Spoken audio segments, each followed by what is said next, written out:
Met de 10 at 10 Challenge gaat vrijdag de Nationale Sportweek enthousiast geopend. Volgens mij was het een fantastisch beweegfeest hier met 400 kinderen op het plein. Scholen zelf deden de andere groepen ook mee met de 10 at 10 Challenge. Dus eigenlijk waren er wel 2000 kinderen in beweging. Ja, super. Ik kreeg zoveel energie terug. Ze waren allemaal lekker bezig. Iedereen was aan het bewegen.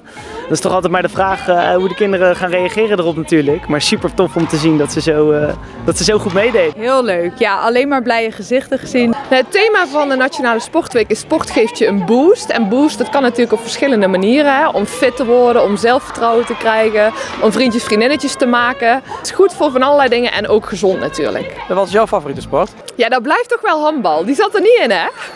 Golfsurfen.